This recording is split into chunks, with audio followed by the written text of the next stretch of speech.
I just finished watching AEW Double or Nothing, and while overall the show was long and not as enjoyable as other pay-per-views, there were certainly some great moments that we take away from it. For me, the Triple Threat Tag Team match was probably the highlight, along with the main event, but before that, the show did drag a little bit. I'm not here to review Double or Nothing, but the most memorable part of the night for me had nothing to do with the in-ring action or anything that was booked on the show. There was a segment involving Andrade El Idolo, one of my personal favorite wrestlers on the AEW roster. For the longest time, I've wanted to make a video titled The Wasted Potential of Andrade El Idolo, but I couldn't bring myself to believe that Tony Khan and AEW had nothing for Andrade and that they were really going to waste such an incredible talent. I think instead of wasted, the word that I'm going to use now is untapped, because I do believe that AEW and Tony Khan are about to unleash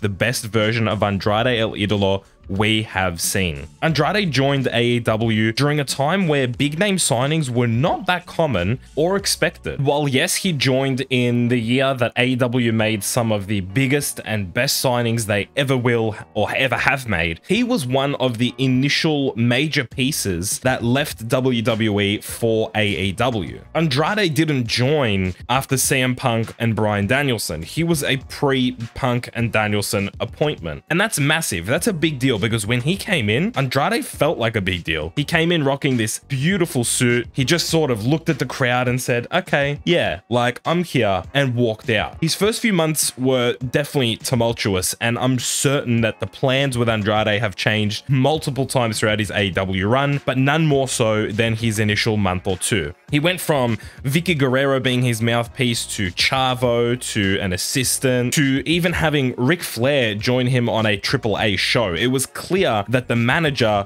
was not 100% decided, but it looked like it was meant to be Ric Flair if Ric Flair was available. Vicky and Chavo weren't terrible. The reason that they were Andrade's manager would make a lot of sense, and it would have worked if they had stuck with it. But I think the indecisiveness and other circumstances probably made this messier than it had to be. I think the initial plan was to either have Vicky or Chavo be his manager until Ric Flair was available. Ric Flair left WWE very suddenly, and when that happened, Tony Khan probably wanted to jump on the idea straight away, but things came out about Ric Flair and his past, obviously, that stopped that happening. So what ended up happening was a juggling act of managers that resulted in Andrade not having anybody and saying that he didn't need a manager. I think the coupling with Ric Flair would have made a lot of sense, but truthfully, I don't know how well it would have worked. Regardless of that, Andrade's momentum went absolutely nowhere. He had a feud with Darby Allin, which was really the major thing that he did in his first stint. He was obsessed with hiring Darby and getting him to work for him. The feud, in theory, should have been a good one, and overall it probably wasn't that bad, but it got mixed in with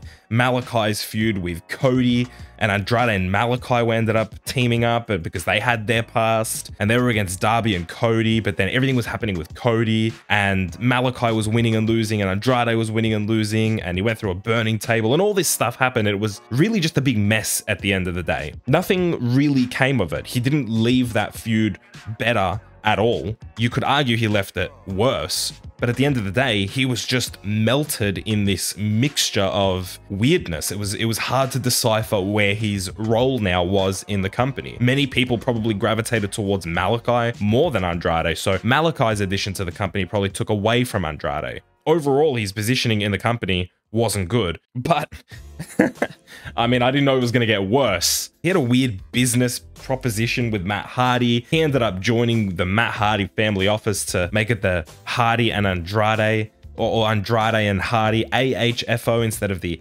HFO. This is a stable full of jobbers, really, that now had Andrade at the helm. Hardy obviously ended up turning face, and he left the faction, and that was it. They basically gave Andrade Matt Hardy's job squad, and ever since then, he has just been, I don't know, doing nothing. And truthfully, I got a little bit worried. I thought that he was going to be probably one of the first of this list of wrestlers that in the next few years is just not going to make the cut at AEW. They have signed so many talented wrestlers. It's undeniable that some of them won't work. People stress that the roster's too bloated. And while right now that's true, in the next couple of years, it'll weed itself out. You might not think right now that a guy like Andrade isn't good enough to be on the roster. But in a few years, you might think that. The same way you'd think that about other people. I mean, a year or two can change perceptions very quickly. When Andrade joined, it was a massive deal, but 1 year into his AEW career, he doesn't really seem that way. The same thing could happen with any of these talented wrestlers on the roster right now, and I was scared that Andrade was going to be the first because I really wanted him to succeed. Finally, it looks like they're going in a different direction, and probably the direction they should have gone with from the beginning. It looks like he is creating a new stable, his own stable, one that fits his persona of being sort of like a boss and a leader. He's bringing in an old friend and he's reinventing or re-establishing Los Ignorables. The timing of this is also pretty interesting because New Japan is now with AEW and the partnership is growing, and they have the LIJ, Los Ignorables de Japón, which is the Japanese version that Tetsuya Naito is the head of. Obviously, that is not only inspired from Los Ignorables, but Naito spent time in Los Ignorables. So there is definite crossover right there. So the timing of this is definitely interesting, but overall, this stable should have been what Andrade was doing from the very beginning. I don't think, if I had to put money on it right now, Andrade will ever be AEW World Champion, but TNT Champion definitely. And I think he could reflect the sort of level of TNT Champion that Miro was, to be honest, where you look at this guy and you say, okay, look, I know he's holding the secondary belt, which they don't refer to as a secondary belt. This guy is incredible. Like, this guy's world champ material, because that's how I felt when I saw Miro. That's how a lot of people felt when they saw Miro as TNT champ. And that's, I think, the level of TNT champion that Andrade can replicate. Overall, I'm just happy that he is still in the shuffle. There's still plans for him. At the end of the day, it always comes back to what my own advice is just stay calm. If your favorite wrestler's not being used, stay calm. They will get their opportunity, as small as it may seem. I think Tony Khan is doing his best to give everybody a bit of spotlight. It doesn't always translate, but I think he's always trying to give as many talents the spotlight as he possibly can. And I feel like the next half a year is going to be Andrade's time to bring himself back up and reinvent himself, because right now he is at, in my opinion, the very back of the line right now. And in my books, he needs to have a nice few months of reinventing himself and reintroducing himself as really a top guy in AEW. So I hope that's where it's going. I hope the stable isn't booked as a bit of a joke, or I hope it's not being built up just to put over like a mid-card babyface. Like, I want this to end up with titles around their waist. I want them to be dominant. Andrade said himself, the AFO ended up being a bunch of losers, and he doesn't want a bunch of losers.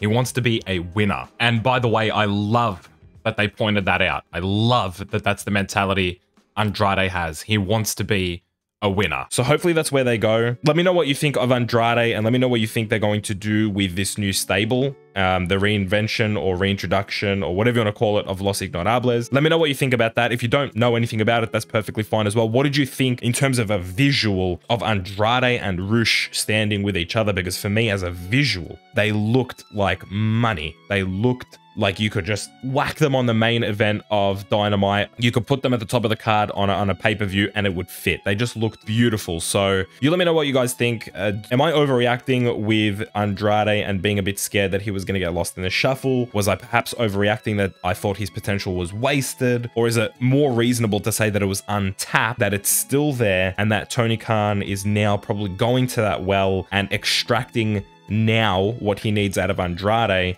where perhaps he didn't need it in the last year or so. Timing is everything in this industry, so fingers crossed he's got it right. If you enjoyed today's video, please leave a like on it. It helps out with the old algorithm there. Hope you guys are staying safe. Hope you guys are loving life, and I'll see you guys in the next one. Peace.